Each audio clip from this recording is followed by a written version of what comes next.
Hello friends and welcome back to the channel.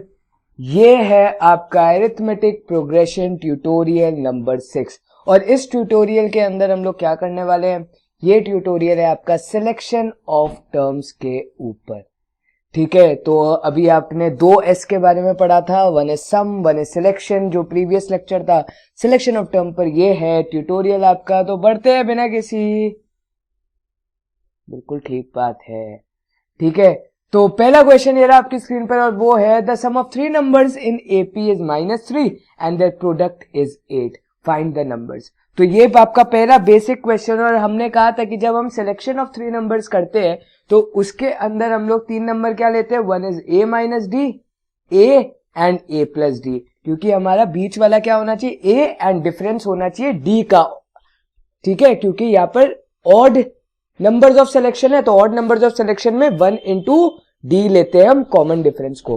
तो ये रहे आपके 3 टर्म। तो सम ऑफ द 3 टर्म्स, अगर मैं इन सबका सम करूं तो वो किसके इक्वल है, -3 के इक्वल है। तो यहां से d हो गया cancel, 3a is equal to -3, a is equal to -1, तो a आ गया आपका -1 एंड देयर प्रोडक्ट इज 8। आपके प्रोडक्ट क्या 8 है, तो a into a minus d into a plus d is equal to 8। यहां से a इंटू ये क्या लिख सकते हो आप, a square minus d square is equal to 8। a क्या है -1, ये क्या है -1 का होल स्क्वायर, मतलब 1 minus d square which is equal to 8। यहां से क्या है आपका 1 minus d square is equal to -8, 1 plus 8 is equal to d square is equal to 9, d is equal to plus और माइनस 3। अब प्लस और -3 आया है क्योंकि जब आप रूट लोगे तो वो प्लस और माइनस देगा, क्योंकि +3 का होल स्क्वायर भी करूंगा तो भी 9 आएगा, -3 का होल स्क्वायर भी करूंगा तो भी 9 आएगा। तो अब ध्यान से देखना हमारा आंसर ऐसा क्यों आया। हमारा आंसर इसलिए आया क्योंकि अगर आप देखते हो तो a मेरा क्या है -1, जी लीजिए -1 लिखा। अगर मैं d को +3 ले रहा हूं, ठीक है, तो -1 माइनस ऑफ +3 विल बी -1 -3, इसका मतलब ये -4 हो गया। और यहां पर क्या आएगा, -1 + 3 मतलब 2 हो गया। तो ये हो गई आपकी एक एपी। दूसरी एपी अगर मैं देखूं तो दूसरी एपी में डी को क्या लूंगा मैं, -3 के इक्वल। ठीक है, अगर मैं -3 लेता हूं तो ए तो मेरा क्या है -1 है, डी मेरा क्या है -3, तो -1 माइनस ऑफ -3, तो वो क्या बन गया, -1 + 3 बन गया, मतलब 2 बन गया। और यहां पर अगर मैं देखूं तो -1 plus of -3 will be equal to -4। तो अगर आप ऐसे जाओ तो भी, ऐसे जाओ तो भी आपके टर्म्स तो देखो तीनों जगह, दोनों जगह मतलब आएंगे तो सेम ही, 2 -1 -4 ही आपकी एपी बनाएगी। आइदर आप असेंडिंग ऑर्डर में लिखो या डिसेंडिंग ऑर्डर में लिखो, एक तरीके से। आई बात समझ, इसलिए आपको डिफरेंस की 2 वैल्यू यहां मिलती है। ठीक है, तो बड़े आगे, तो आगे बढ़ते हैं और नेक्स्ट क्वेश्चन क्या है, डिवाइड 32 इंटू 4 पार्ट्स। ठीक है, 32 को हमें क्या करना है, 4 पार्ट में डिवाइड करना है, विच आर इन एपी, और ये चारों पार्ट आपके क्या होने चाहिए, एपी में होने चाहिए, such that the product of extremes is to the product of means is 7:15। अब पहली बात तो प्रोडक्ट्स ऑफ एक्सट्रीम और प्रोडक्ट ऑफ मीन्स होता है क्या है वो बताता हूं, ये आपने प्रोपोर्शन में सीखा था क्लास 6 के अंदर। ठीक है, अभी वापस बताता हूं। अब ये 32 को अगर मुझे 4 पार्ट्स में डिवाइड करना है और चारों पार्ट एपी में होने चाहिए, तो 4 पार्ट्स का डिवीजन में हमने क्या लिखा था, जब नंबर ऑफ टर्म्स 4 हो तो a minus 3d, a minus d, a plus d और a प्लस 3d। आपको कहा है कि बीच वाली टर्म्स पहले लिख दिया करो, a माइनस डी और a प्लस डी, और फिर 2d का डिफरेंस ले लो। ठीक है, तो ये 4 टर्म्स है। अब वो बोल रहा है सच that the product of extremes, product of extreme, extreme क्या होता है, एंड पॉइंट्स, तो ये दोनों आपके एंड पॉइंट्स है। तो product of extremes to the products of means, means क्या हो गए, ये दोनों। ठीक है, इन्हें हम प्रोडक्ट्स ऑफ मीन्स कहते हैं, ये हमेशा याद रखना, इज इक्वल टू 7:15। तो यहां से अगर आप देखोगे आपका क्या आ गया, a square minus 9d square divided by a square minus d square is equal to 7 divided by 15। ठीक है, तो अब आप यहां से क्रॉस मल्टीप्लाई करोगे तो ये आ जाएगा 15a square minus 135d square is equal to what 7a square minus 7d square. ठीक है, इजी। अब यहां से क्या करो, ये आ गया 8a स्क्वायर, क्योंकि ये माइनस हो जाएगा इधर। 135 माइनस 7 कितना होता है 128d स्क्वायर। तो ये आपके पास रिजल्ट बचा। अब दो अननोन और एक ही इक्वेशन, ये तो ना के बराबर है भाई सॉल्व करना, लेकिन एक इक्वेशन और हमें मिल सकती है। यार देखो, ये चारों पार्ट जो हमने डिवाइड किए हैं वो क्या है एपी में, और ये चारों पार्ट हमने 32 में से डिवाइड किए। तो क्या मैं ये कह सकता हूं, अगर मैं 32 को 4 पार्ट में डिवाइड कर रहा हूं, सपोज करो 10 10 10 2, ऐसे अभी मैं एपी में ले रहा 10 10 10 2, तो अगर मैं उनको ऐड करूंगा तो वो तो 32 ही बनेगा ना। तो अगर मैं इनको ऐड करता हूं तो ये किसके इक्वल बन जाएगा 32 के इक्वल बन जाएगा। तो d से d तो सारे कैंसिल हो गए। 4a is equal to 32, a is equal to 8, और अगर a 8 आ गया तो भाई सब्स्टिट्यूट कर दो। 8 into 8 square is equal to 128 d square. तो ये तो बताए 8 स्क्वायर आपका क्या होता है 64, 64 का डबल ही ये लिखा है, मतलब 2 से कैंसिल हो गया।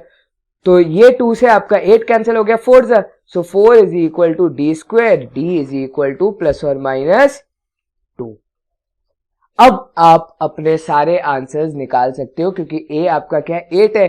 तो अब जब +2 लोगे तो क्या हो जाएगा 8 minus 6 which is equal to 2, फिर आएगा 8 minus 2 which is equal to 6, फिर आएगा आपका 8 plus 2 which is equal to 10, और फिर आएगा आपका 8 plus 6 which is equal to 14। तो आइदर ये बनेगा, और अगर -2 वाले टर्म्स में लोगे तो 14 10 6 और 2 बनेगा, मतलब उल्टा बनेगा बिल्कुल। ठीक है, तो ये भी क्वेश्चन बहुत सिंपल था, लॉजिकल बेस्ड था। आपको लगाना क्या है, सीधा सिलेक्शन ऑफ टर्म लगाओ, आंसर आएगा। अगर नहीं लगाते तो कॉम्प्लेक्सिटी बढ़ जाती है और कुछ नहीं तो आप वैसे भी सॉल्व कर सकते हो, पर थोड़ी कॉम्प्लेक्सिटी बढ़ेगी और कुछ नहीं। ठीक है, मतलब दूसरा तरीका मैं क्या बोल रहा हूं कि पहली टर्म को a मान लो, दूसरी टर्म को a प्लस डी, तीसरी टर्म को a प्लस 2d, चौथी टर्म को a प्लस 3d। तो ऐसे भी मानोगे और एक्सट्रीम का बोलोगे और वो सब करोगे तो वो भी आपका आ जाएगा, लेकिन थोड़ी सी प्रॉब्लम हो सकती है। ठीक है, तो अब बढ़ते हम लोग क्वेश्चन नंबर 3 की तरफ। यहां पर तो क्वेश्चन 3 मेरा बहुत ज्यादा सिंपल है, और वो कहता क्या है कि if 2x, x plus 10 and 3x plus 2 are in AP, find the value of x। तो हमें एक चीज याद है, when a, b and c were in AP, then 2b was equal to a plus c। ये हमने निकाला था इंपॉर्टेंट वाले स्लाइड में, तो वही चीज को हम लोग डायरेक्टली यहां पर यूज कर लेंगे। सो 2 टाइम्स b मेरा क्या है x plus 10, so 2 times x plus 10 is equal to a plus c, मतलब 2x प्लस 3x प्लस 2। तो यहां से क्या आ गया 2x plus 20 is equal to 5x plus 2। तो यहां से आ गया 18 is equal to 3x, x is equal to 6। Question हो गया यहां पर डायरेक्टली सॉल्व। ठीक है, तो ये था आपका इतना सा question, with in half a minute हमने ये सॉल्व कर लिया, सीधा प्रॉपर्टी बेस्ड था। ठीक है, क्वेश्चन नंबर 4 की तरफ बढ़ते। तो क्वेश्चन नंबर 4 क्या कहता है, if the numbers a b c d e form an AP, then find the value of this equation, मतलब एक्सप्रेशन। ठीक है, तो a b c d और e आपका एक AP फॉर्म हो रहा है, तो 5 टर्म्स की है, तो 5 टर्म्स में हम लोग क्या लेंगे a माइनस 2d, फिर a minus d, a plus D और a प्लस 2d। तो यहां से हमारा ये पूरा का पूरा बन गया a, ये बन गया b, ये बन गया c, ये बन गया d, ये बन गया e। तो बस कुछ नहीं करना, इसको इधर सब्स्टिट्यूट कर दो। और अगर नहीं भी सब्स्टिट्यूट करते हो तो ध्यान से आप एक चीज देख सकते हो कि a प्लस e करते हो, a plus e cancelled out. सही बात है कि नहीं, 2d कैंसल आउट। तो a प्लस e मेरा यहां से क्या दे रहा है 2a दे रहा है। जी हां, अगर मैं बात करूं -4 को कॉमन ले लूं, ठीक है यहां पर, तो इधर मेरा क्या बनेगा b प्लस डी बनेगा। ठीक है, अगर मैं सिर्फ और सिर्फ इसको और इसको ऐड कर रहा हूं तो -4 को मैंने कॉमन ले लिया, b प्लस डी बन रहा है। तो b प्लस डी अगर मैं करूं तो वहां से भी -d प्लस डी कैंसिल हो जाएगा, तो ये क्या बनेगा -4 इंटू 2a, मतलब कितना -8a। तो ये पार्ट प्लस ये पार्ट को क्या करेंगे तो -8a बन जाएगा। अब बचा प्लस 6c, तो 6c अगर मैं करूं तो वो कितना बन गया 6a। ठीक है, तो अब आपके पास क्या बचा है a plus e plus of -4 times b plus d plus 6c। ये सारी चीजें एक्चुअल में ऐड हो रही है, मतलब 2a plus 6a minus 8a, Aryabhatta number. Question हो गया सॉल्व।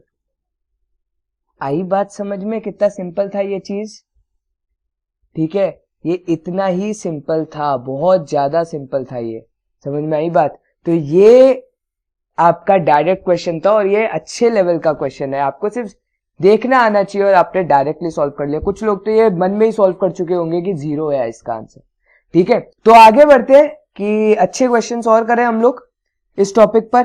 तो वो है आपका क्वेश्चन नंबर 5 और वो क्या कहता है कि determine k so that k square plus 4k plus 8, 2k square plus 3k plus 6, 3k square plus 4k plus 4 are 3 consecutive terms of an AP.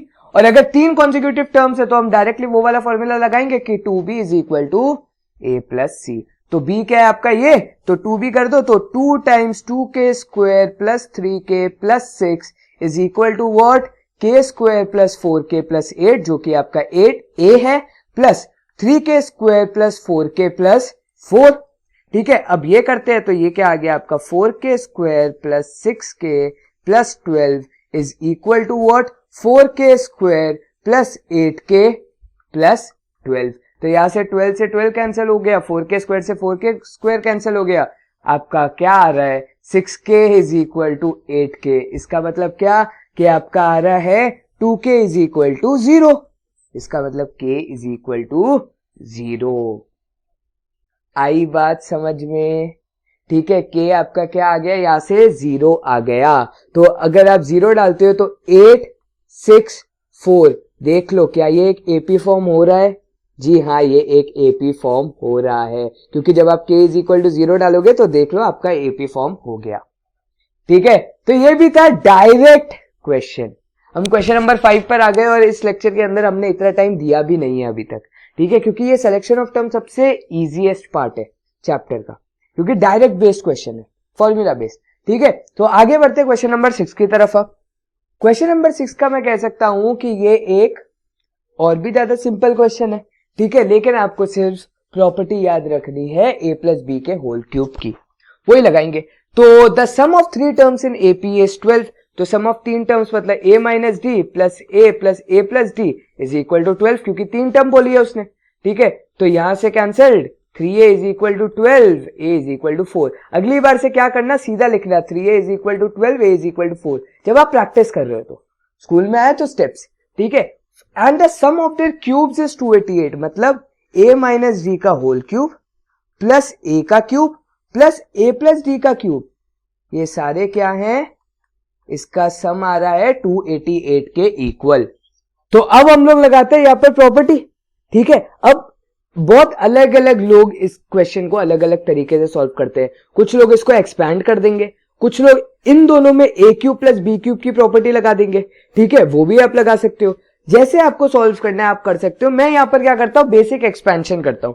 तो बेसिक एक्सपेंशन क्या करेगा, ये बनेगा a क्यूब, ठीक है, फिर आएगा आपका क्या, प्लस का साइन आ गया, माइनस 3a स्क्वायर डी, ठीक है, फिर आएगा plus 3a D square minus D cube, ठीक है। प्लस माइनस का एक फैशन होता है जो चलता है a माइनस बी के होल क्यूब में, तो वही मैंने लगा दिया है। और पावर्स आपकी क्या होती है, a की रिड्यूसिंग होती जाती है, ठीक है, वो डायरेक्टली प्रॉपर्टी लगा दी है। प्लस यहां से आएगा a क्यूब, प्लस यहां से भी आपका क्या आएगा a cube plus 3a square d plus 3ad square, ये तो डायरेक्टली सारे प्लस के साइन के साथ, plus d cube which is equal to 288। अब यहां से a तो आपका 4 आ गया, पहले तो चीजों को कैंसिल आउट करते हैं कि डी क्यूब से डी क्यूब कैंसिल हुआ और माइनस 3a स्क्वायर डी से plus 3a square D cancel हुआ। अब हमारे पास क्या बचा, हमारे पास बचा 3a क्यूब, ठीक है, प्लस 6ad स्क्वायर प्लस और कुछ बचा नहीं, प्लस हमारे पास कुछ नहीं बचा, तो इस प्लस को क्या कर देते हैं, इज इक्वल टू बना लेते हैं, और ये आपका क्या है 288 के इक्वल। तो अब a की वैल्यू डाल देते 4, तो 4 cube is 64, 64 into 3 is 180, 192, so 192 plus 6 times a मतलब 4 into d square is equal to 288। अब 192 जब मैं माइनस करूंगा तो ये बनेगा आपका 96 के equal, so 24 d square is equal to 96, ये कैंसिल हुआ, 4 d square is equal to 4, d is equal to plus और माइनस 2, और अगर आपकी डी की वैल्यू आ गई तो आप एपी फॉर्म कर सकते हो। वो क्या हो जाएगी आपकी 2 4 6 या फिर 6 4 2। क्वेश्चन हो गया सॉल्व, इजी। ठीक है, बहुत ही सिंपल क्वेश्चन है इस सिलेक्शन पर हमारे। ठीक है, तो आगे बढ़े। अब आपने सिलेक्शन कर लिया, आपने ए क्यूब प्लस बी क्यूब की प्रॉपर्टी भी याद कर ली यहां पर। तो आगे बढ़ते हैं। आगे कहते हैं कि आगे क्वेश्चन क्या कहता है, the angles of a triangle are in AP. अच्छा जी, अगर आपके एंगल ऑफ अ ट्राइंगल है तो एपी में मान लेते हैं, तो इसको एक्स मान लेते हैं, इसको वाई मान लेते हैं, इसको जेड मान लेते हैं। तो एक्स वाई और जेड आपके एपी में है। इसका मतलब क्या मैं ये कह सकता हूं कि मेरा 2y is equal to x plus z होगा। जी हाँ, बिल्कुल होगा। ठीक है, क्योंकि हम लोग एपी में अगर तीन चीजों को मानते हैं तो ऐसे ही मानते हैं। The greatest angle is twice the least. अब मुझे बताओ, अगर मैं ये बोल रहा हूं कि x मेरा सबसे छोटा एंगल है, ठीक है, ऑब्वियसली अगर आप एक एपी लिख रहे हो तो वो दोनों तरफ से आप लिख सकते हो, आइदर ऐसे या फिर ऐसे जा रही है आपकी एपी। ठीक है, वो आप पर डिपेंड करता है। लेकिन मैं ये बोल रहा हूं कि मैंने x को सबसे छोटा वाला टर्म लिखा है, y को उससे बड़ा और z को बड़ा। तो मैं इधर मेंशन कर देता हूं पहले से कि z इज द ग्रेटेस्ट। ठीक है, z is the greatest, so therefore x is least. तो वो ऑब्वियस सी बात है, वो लीस्ट में ही आएगा। तो 2y is equal to x plus z एक इक्वेशन। दूसरी इक्वेशन क्या कहती है, द ग्रेटेस्ट एंगल मतलब 2z, sorry the greatest angle जो कि सिर्फ z है, ठीक है, is twice the least is equal to 2 times x। तो यहां से मुझे एक और रिलेशन मिल गया। ठीक है, फाइंड ऑल द एंगल्स। और क्या आपको एक और रिलेशन पता है एंगल्स ऑफ अ ट्राइंगल में, कि x plus y plus z क्या होता है, 180 के इक्वल होता है। तो अब देखो 2y is equal to x plus z, क्या मैं z की जगह 2x लिख दूं तो यहां से क्या आया, 2y is equal to 3x आ गया। ठीक है, क्या मैं लिख सकता हूं y is equal to 3x divided by 2। जी हाँ, तो यहां से अगर मैं लिखूं x क्या है x, y कितना है 3x बाई 2, z कितना है मेरा 2x is equal to what 180। ये क्या लिखा है 1 प्लस 1.5 प्लस 2, तो 3 प्लस 1.5 इज 4.5। या आप एलसीएम भी ले लो तो आपका आएगा 9 by 2 into x is equal to 180 degree. देख लो 2x plus 3x is 5x, 5x plus 4x is 9x, तो 9x डिवाइडेड बाई 2 इज 180। यहां से कैंसिल हुआ 20, x आ गया आपका 40। अगर आपका x 40 है तो y कितना होगा 3 इंटू 40 डिवाइडेड बाय 2, तो ये भी आपका क्या आ गया 60 आ गया। अगर ये 60 आ गया, ये 40 आ गया, ये तो आपका डायरेक्टली 80 है। तो ये एपी क्या बनी 40 60 80, और आप चेक कर लो ये सम भी 180 दे रहा है। So hence solve. तो बहुत ही इजी क्वेश्चंस है, मजा आ रहा है ना ये करने में। ये ट्यूटोरियल ऐसे ही आप लोग फटाफट से सॉल्व कर लोगे। तो आगे बढ़ते हैं। इसमें एक और चीज मैं बता दूं, यहां पर मैं इन दोनों इक्वेशन को लेकर के सॉल्व कर सकता था, मुझे शायद ये तीसरी इक्वेशन की जरूरत ना पड़ती। आप लोग ये सोच लो हमारे पास 2 इक्वेशन तो है, लेकिन बबुआ 2 इक्वेशन के साथ मेरे पास वेरिएबल तो 3 है। तो अगर जितने नंबर ऑफ वेरिएबल्स होते हैं उतनी नंबर ऑफ इक्वेशंस हमें चाहिए होती हैं, वरना कभी भी आपका सॉल्व नहीं होता। जब आपने चैप्टर 3 भी पढ़ा है तो we need 2 equations to solve linear equation in 2 variables, ये आपको भी पता है। ठीक है, तभी आप यूनिक सोल्यूशन, इनफाइनाइट सोल्यूशन, वो सारी चीजें निकाल पाते हो। जितने नंबर ऑफ वेरिएबल्स उतनी नंबर ऑफ इक्वेशंस आपको चाहिए, याद रखना हमेशा। ठीक है, तो आगे बढ़ते हम लोग क्वेश्चन नंबर 8 की तरफ। तो क्वेश्चन 8 क्या कहता है कि स्प्लिट 207 इंटू 3 पार्ट्स। तो ऑब्वियसली 207 को जब हम 3 पार्ट से डिवाइड करेंगे तो क्या हो जाएगा a माइनस डी और a प्लस डी, मतलब वो वाला फैशन चलेगा जब a बीच में आ जाएगा। ठीक है, और अगर ये स्प्लिट कर रहे हैं तो स्प्लिट वाला अभी एक क्वेश्चन देखा था। ठीक है, तो स्प्लिट करते हैं तो a plus a minus D plus a plus D, इन सबको ऐड करेंगे तो वो किसके इक्वल आएगा 207 के। So 3a is equal to 207। a कितना आ गया मेरा 207 divided by 3 which is equal to how much 69। ठीक है, 69। अब आगे बढ़ते हैं। And the product of 2 smaller parts is 4623। अभी हम लोग देख रहे हैं कि हम लोग ऐसे जा रहे हैं इस एपी के फॉर्मेट में। ठीक है, अगर हम लोग बोले कि हम लोग ऐसे जा रहे हैं तो ये मेरी सबसे लार्जेस्ट टर्म है और ये दोनों स्मॉलेस्ट है। So the product of 2 smaller parts is 4623। So a into a minus d is equal to what 4623। 2 3। So a मेरा क्या है 69, यहां पर लिखते हैं 69 minus d is equal to 4629 divided by how much 69। तो फटाफट से डिवाइड कर लेते हैं इधर, ठीक है, साइड बाय साइड। 69 अगर मैं करूंगा 7 सपोज करते हो आप 7 तो 420 तो वैसे ही बन जाएगा, प्लस 63, 420 प्लस 63 एक्सीड कर जाएगा, तो ये आएगा आपका 6।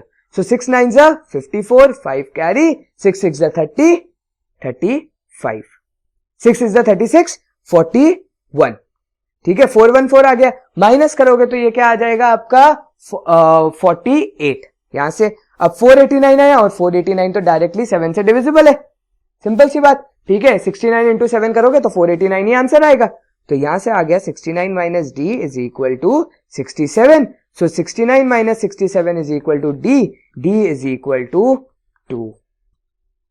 यहां पर आपका डी आया 2, तो ये आएगा 67, 69 एंड 71। अब आप ये सोच रहे होंगे कि इधर मेरा प्लस और माइनस 2 क्यों नहीं आया, क्योंकि इधर मैंने पहले से ही डिफाइन कर दिया कि मेरा छोटा या फिर बड़ा कौन सा है। अगर मैं a प्लस डी इंटू ए को लेता, ठीक है, तो मेरा d कितना आता, -2 के इक्वल आता। तो एक्चुअल में अगर आप देखो तो आपके d तो दोनों ही आएंगे, आइदर +2 या -2, लेकिन वो डिपेंड क्या करता है कि आप छोटा या बड़ा कौन सा मानते हो, ठीक है। ये बहुत ज्यादा आपके लिए इंपॉर्टेंट है, आपके डिसीजन के लिए, ठीक है, कि कौन सा क्या है। अगर ये आपने पहले से ही सोच लिया तो आपका एक ही आंसर आएगा इसके अंदर, ठीक है। तो अब हम लोग आगे बढ़ते हैं क्वेश्चन नंबर 9 की तरफ। तो क्वेश्चन नंबर 9 मेरा क्या कहता है कि the sum of first 3 terms of an AP is 33। If the product of first and the third term exceeds the second term by 29, find the AP. तो 3 टर्म है तो a माइनस डी, a और a plus d ले लो, ठीक है। The sum of first 3 terms of an AP is क्या है आपकी 33 के इक्वल, ठीक है। तो 3a is equal to 33, a is equal to what 11 आ गया, ठीक है। अब if the product of first and the third term, if the product of first and the third term exceeds the second term by 29, और आपको ये exceed वाला fundamental बताया है कि एक्सीड का मतलब है प्लस होना, मतलब उससे ज्यादा है। अगर आपको वापस बता रहा हूं, तुम्हारा वेट और मेरे वेट में क्या फर्क है कि मेरा वेट तुमसे कितना है 40 किलो एक्सीडेड है, तो इसका मतलब तुम्हारे वेट में अगर मैं 40 केजीज को ऐड करूं तो वो मेरा वेट बन जाएगा। तो सेकंड टर्म मेरी क्या है a है, प्लस कितना करना है 29, तो यहां से क्या आ गया a square minus d square is equal to a plus 29। a की वैल्यू डाल दो तो यहां से आ गया 121 minus d square is equal to 11 plus 29, this is 40। सो 121 minus 40 is equal to d square, this is 81 is equal to d square, d is equal to plus और minus 9। Hence your AP is formed, 11 minus 9 is 2, 11, 20, either ये एक AP बनेगी या फिर इसका उल्टा दूसरा AP बनेगा। तो आप वेरीफाई भी कर सकते हो कि 20 into 2 is 40, 40 is equal to 11 plus 29, hence solve. Easy questions, ठीक है। एंड अब आता है हमारा लास्ट क्वेश्चन, फटाफट से पढ़ रहा हूं। लास्ट क्वेश्चन क्या कहता है, if a of n plus 1 plus b of n plus 1 upon an plus b is the am between a and b, then find the value of n, ठीक है। बहुत ही सिंपल सा क्वेश्चन है, लेकिन एक कॉम्प्लेक्स दिया हुआ है आपको, ये एक्सप्रेशन बहुत कॉम्प्लेक्स है। पहले तो मुझे ये बताओ a एंड b के बीच में आपका जो am होता है, मैंने इंपॉर्टेंट वाली स्लाइड में बताया था कि am होता क्या है, ठीक है, एरिथमेटिक मीन। तो बिटवीन a एंड b, तो अब मुझे एक चीज बताओ, a एंड b के बीच में am क्या है, a प्लस b बाय 2 होता है, मैंने आपको स्पेशली बताया था इंपॉर्टेंट में, which will be equal to, यही तो इसका am है, इसका मतलब a of n plus 1 plus b of n plus 1 upon a of n plus b of n। आई बात समझ में? अब क्या मैं a of n plus b of n को उधर लेके चल जाओ, इस 2 को उधर लेके चल जाता हूं, तो a into a of n plus b of n plus b into a of n plus b of n, इसको बहुत सिंपल फॉर्म में आप लोग को तोड़ के बताऊंगा, is equal to 2 times a of n plus 1 plus b of n plus 1, और ये भी क्या हो जाएगा, सॉरी इधर भी 2 टाइम्स। तो अब देखो ये हो जाएगा a into a of n, मतलब a n या a to the power n is equal to a to the power n plus 1 बन जाएगा, क्योंकि जब दो चीजें मल्टीप्लाई होती हैं तो पावर क्या हो जाते हैं, ऐड हो जाते हैं, और इसकी पावर तो 1 लिखी है। यहां पर क्या होगा, a into B to the power N, सिर्फ बी की पावर एन है, plus B into A to the power N plus B to the power N plus one, which is equal to 2 times A to the power N plus one plus 2 times B to the power N plus one. अब यहां से एक A to the power N plus one जब उधर जाएगा तो cancel हो जाएगा, और similarly b to the power N plus one अगर उधर जाएगा वो भी एक कैंसिल हो जाएगा। तो आपके पास क्या बचा, a b to the power N plus b a to the power n is equal to a to the power N plus one plus B to the power N plus one. ये आपके पास final result बचा है। अब अगर आप थोड़ा सा ध्यान से सोचो तो यहां से मैं एक्चुअल में डायरेक्टली वैल्यू निकाल सकता हूं n की, लेकिन मैं डायरेक्टली वैल्यू यहां से नहीं निकालूंगा, मैं इसको फर्दर स्टेप में सॉल्व करूंगा। तो अगर आप देख सकते हो सिर्फ ये RHS वाला, क्या मैं RHS वाले को ऐसे लिख सकता हूं a to the power n into a plus B to the power n into b, ठीक है, इसको ऐसे लिखा जा सकता है, स्प्लिट कर दी मैंने पावर्स को। तो अब देखो जो b to the power n है उसको हम लोग साथ में लाते हैं, तो a b to the power n minus b to the power n into B, और similarly a to the power n को साथ में लाते हैं तो a to the power n into A minus b to the b into a to the power n। अब क्या करते हैं, यहां से आप देख सकते हो b to the power n मेरा कॉमन हो गया तो ये बना a minus b, similarly a to the power n यहां से मेरा कॉमन हो गया तो ये बना आपका क्या, a minus b, a minus b से a माइनस बी कैंसिल हो गया।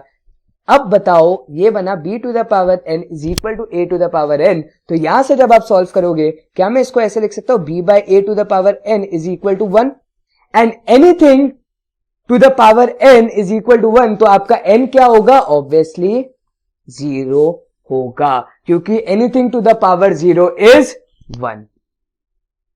तो ये क्वेश्चन मैंने किया तरीके से सॉल्व। अगर आपके पास ये एमसीक्यू बेस्ड है तो पाटिया बिठाना, हम लोग पाटिया बोलते हैं, मतलब ऑप्शन को बिठाना मतलब पाटिया मेथड, ठीक है। तो 0 डालो, देखो a plus b divided by 2 आएगा डायरेक्टली, ठीक है। तो ये क्वेश्चन बहुत ज्यादा सिंपल था। एक चीज याद रखना हमेशा, when you cancelled out a minus b then you have to always write that a is not equal to b, क्योंकि अगर आप a माइनस बी को कैंसल्ड आउट कर रहे हो वो तभी कैंसल्ड आउट कर पाते हो when a is not equal to b, क्योंकि अगर a is equal to b हुआ देन a माइनस बी तो 0 हो जाएगा, और अगर a माइनस बी 0 हो जाएगा तो how can 0 divided by 0 be possible, क्योंकि अगर मैं a माइनस बी को कैंसिल कर रहा हूं, मैं क्यों कैंसिल कर पा रहा हूं, क्योंकि ये एक्चुअली इधर डिवीजन में आएगा, और जब वो डिवीजन में आएगा तो वो मेरा कैंसल्ड आउट होगा, तभी ये कैंसल्ड आउट होता है। लेकिन आपको हमेशा लिखना पड़ेगा कि a is not equal to b है, ठीक है, क्योंकि अगर ये 2 times b to the power n is equal 2 times a to the power n लिखा है तभी हम 2 को कैंसिल कर सकते हैं। अगर ये 0 into b to the power n लिखा है is equal to 0 into a to the power n, then we can not cancel it out, ठीक है। ये बहुत ज्यादा इंपॉर्टेंट चीज है जो आप लोग क्लास 11th में बहुत ज्यादा डिटेल में पढ़ते हो, ठीक है। तो ये याद रखना है, इसलिए हम लोग कैंसिल नहीं कर पाते क्योंकि 0 बाय 0 फॉर्म हो जाएगा, तो इसलिए आपको लिखना है कि a is not equal to b। So guys यहां पर हुआ आपका ट्यूटोरियल खत्म। आई होप आपको सारे क्वेश्चन समझ में आ गए होंगे, am से रिलेटेड कर लिया हमने और ये सारे क्वेश्चन हमने कर लिए हैं आपके सिलेक्शन ऑफ टर्म से। So thank you guys for watching, meet you in the next lecture, next tutorial, which would be on sum of n terms of an AP. So till then, this is Yojit Basin signing off from T70. Thank you guys for watching. Thank you.